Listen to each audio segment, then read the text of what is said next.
A first date. How should I get him to shop on the first date? Happy birthday! Thank you, sprinkle sprinkle. Hopefully your date is going to be next to a shopping center or a mall. Always try to find places that are near shopping. That way you can walk right over to them or be in the midst of them. And it'll be the natural next thing that you guys do. It's like, oh, let's go for a walk after we have dinner. And walk straight to the store. And then tell them it's your birthday. While you're not before you get to the store, but when you get in the store. But don't tell him it's your birthday.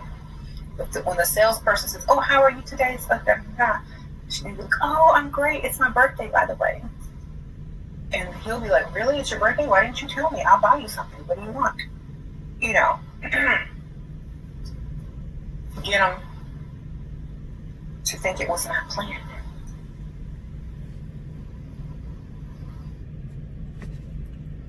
YouTube. Afternoon, fellas. Ferocious Mgtow here. And I am currently not rolling. I have been rolling this morning, though. I am on my break. I got a little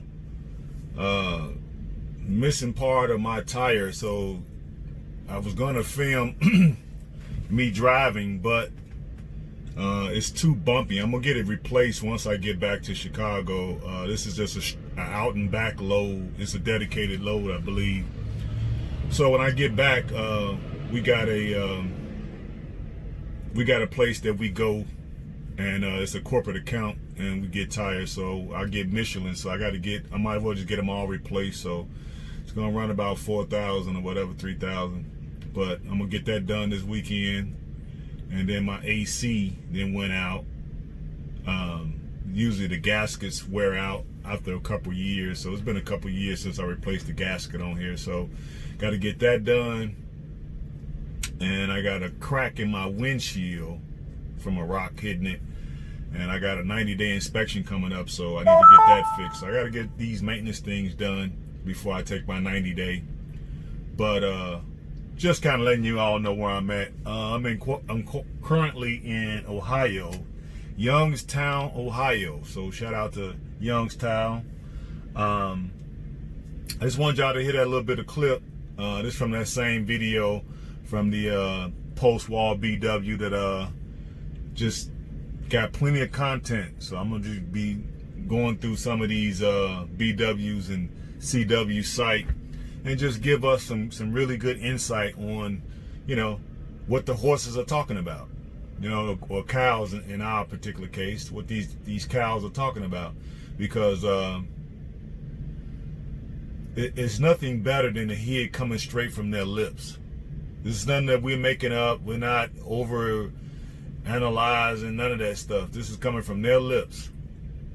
And she basically was saying, in case you all didn't catch that clip clearly, she's saying that one of her subscribers wrote into the chat and said she's going on a first date with a guy, and it's her birthday.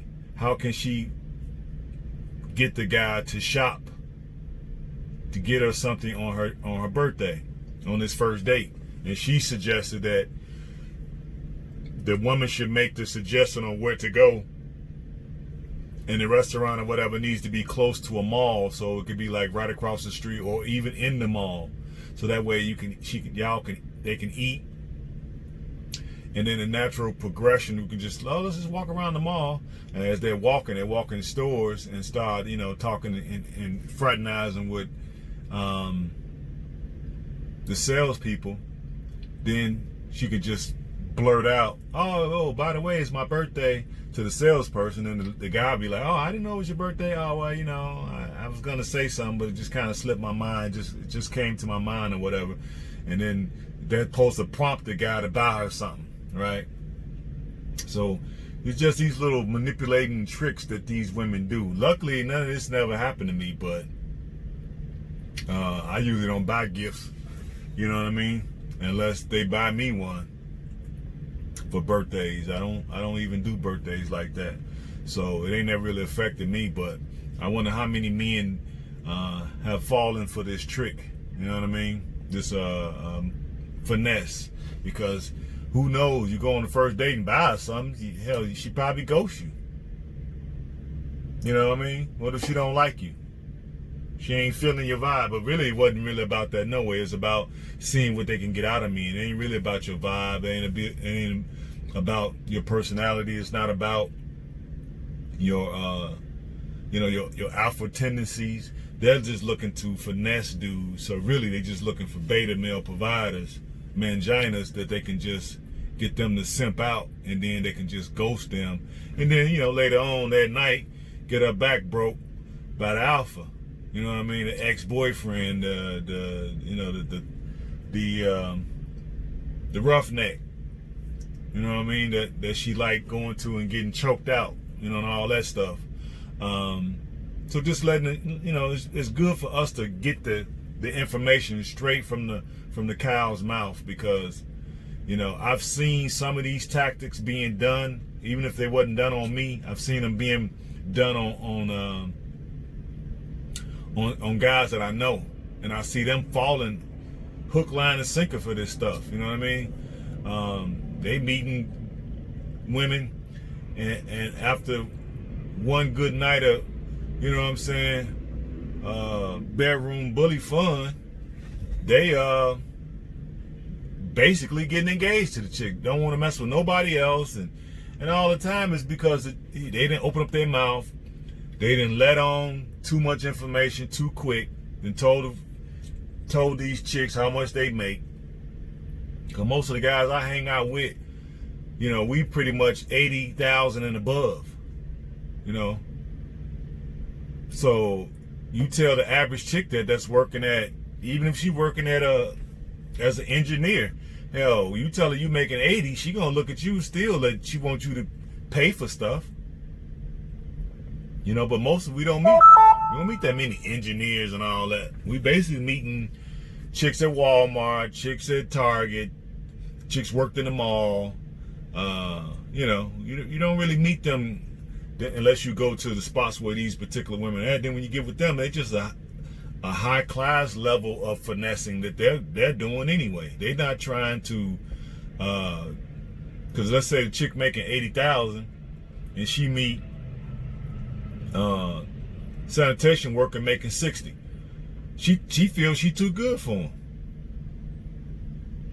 The difference is 20,000, but here's the thing: most of these women are broke.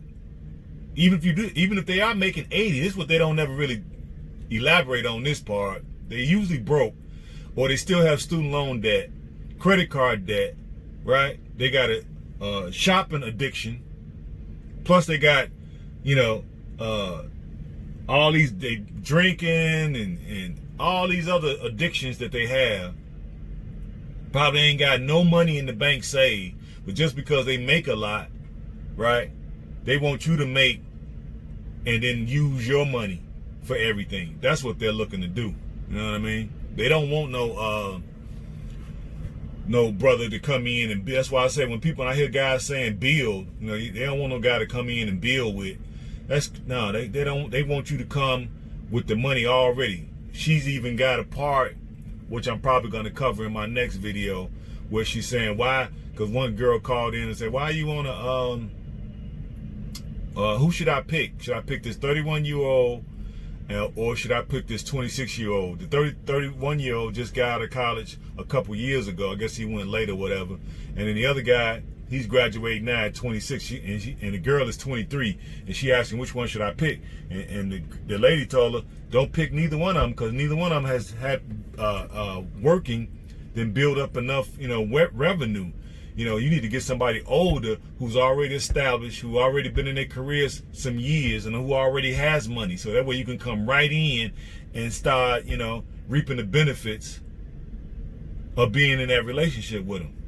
I'm like, wow, okay. So them two dudes, basically college bound, both of them college educated. That you don't want to build with these guys. You want to come in and she was like, well, get a guy who has a business. Go to a business and don't ask the employee who the owner is, and then try to date the owner, because he already established. He already has money. So you'll come right into a situation where you're being spoiled. And I was like, wow, that's all they do is learn, sit here all day long and just learn how to finesse men. That's their job. They ain't trying to build nothing. They ain't trying to come up with the next spaceship to take us to Mars. You know, they're not trying to do microbiology and figure out ways to grow plants underwater. They ain't thinking about none of that. All they thinking about is how to manipulate and finesse men. And really, men are means. Find a dummy, you know what I mean, and bump his head and get the money. That's what they're trying to do. But it is what it is, fam. It's just showing y'all this is what we're dealing with in this in these Western societies. This is what we're dealing with. We didn't create straight up monstrosities, and ain't no putting the genie back in the bottle now. So it is what it is. I just thought I'd bring y'all a quick one, y'all. I'm only on a 30-minute break, but I'm fasting today, so I'm not eating. So that's why I said I'll just give you all a video and try to bring y'all something later if I stop early enough. Yesterday I stopped but I was busy. But I'll try to bring y'all something else if I stop early, because I'm on my way right near Philly. So I got a buddy in Philly. Maybe I'll call him and have him come get me. If not today, maybe I don't know. I ain't got enough time to really hang out with him. I wish I had a weekend where I could just hang out in Philly. But I ain't really got the time because I need to get back and get this maintenance done, because that's more important. And that'll get me back on the road as quick as possible into maybe Tuesday or Wednesday of next week. And I can still salvage a really good week next week, even though I got a lot of maintenance to take care of. But I'm over and out, guys. Hope everybody's being safe. Everybody's being good stewards of your health. I hope everybody is after the bag, on top of your money. And I wish you guys more money. And I'll try to bring y'all something either later today or tomorrow. All right, peace and hair grease. What is he looking at?